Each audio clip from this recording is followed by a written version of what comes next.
सत्यमेव जयते। सारे भाइयों ने राम राम। भस्मासुर खुद ही भस्म हो जाएंगे।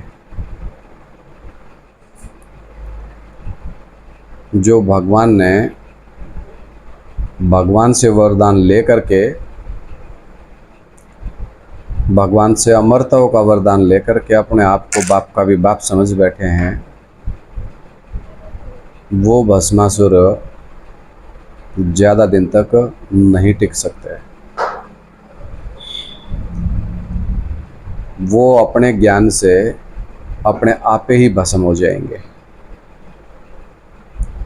और आपने भस्मासुर का सीरियल भी देखा है, टीवी पे देखा हुआ कि विष्णु भगवान आकर के नाचते नाचते, उनको वरदान तो था भस्मासुर को, लेकिन एक कमी भी थी उसमें। क्या कि नाचते नाचते अपना हाथ अपनी बुद्धि पे मत रख लेना।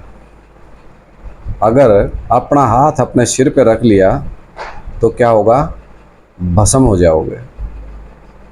तो इस बात का रहस्य क्या हुआ, इस बात का मतलब क्या हुआ, प्रैक्टिकल में ज्ञान के अनुसार इस बात का रहस्य हुआ कि जो ज्ञान वो दुनिया को दे रहे हैं, वही ज्ञान उनको भस्म करने का कारण बन जाएगा।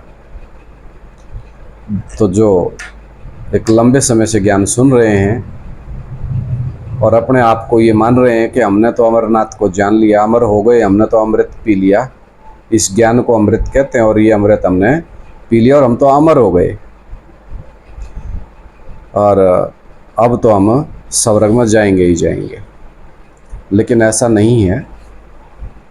परमपिता परमात्मा ने वरदान शंकर जी ने सबको दे रखे हैं। शंकर जी पुरुषार्थी रूप कहो, तपस्वी रूप कहो, दिखाया जाता है तो जगत पिता का स्वरूप है।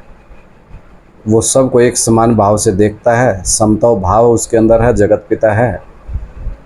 तो कोई भी वरदान, जिसने जो वरदान मांगा सो दे दिया। लेकिन जब वो वरदान देता है तो उस ज्ञान का कोई गलत दुरुपयोग करता है। जो भगवान से हमने ज्ञान लिया है, अगर उस ज्ञान का दुरुपयोग करके अधर्म फैलाता है तो उनको भस्मासुर कहा जाएगा। और वो जब वही शंकर जी विष्णु स्वरूप में हो जाएंगे तो विष्णु स्वरूप में वो इतना सुंदर डांस करेंगे ज्ञान का, और भस्मासुरों को ललायित करके, प्रलोभित करके, अपनी तरफ आकर्षित करके उन्हीं के ज्ञान से उन्हीं को मार देंगे।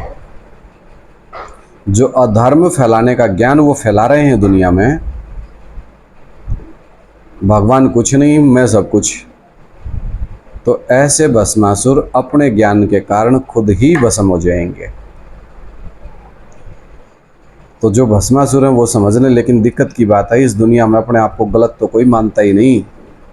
स्वचिंतन करना ही सबसे बड़ी मुश्किल की बात है। दूसरों को तो हम लंबे सुझाव दे देते हैं, दूसरों को तो बहुत ज्ञान सुना सकते हैं, लेकिन जब खुद की बारी आती है तो दिक्कत आती है।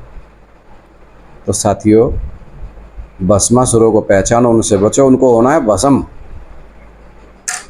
तो कहीं आप भी अगर भस्मासुर के चक्कर में हैं, उसकी सेना बने हुए हैं, उसकी प्रजा बने हुए हैं, तो अपने आप को बचाइए। भस्मासुरों के भस्म होने का समय आ चुका है।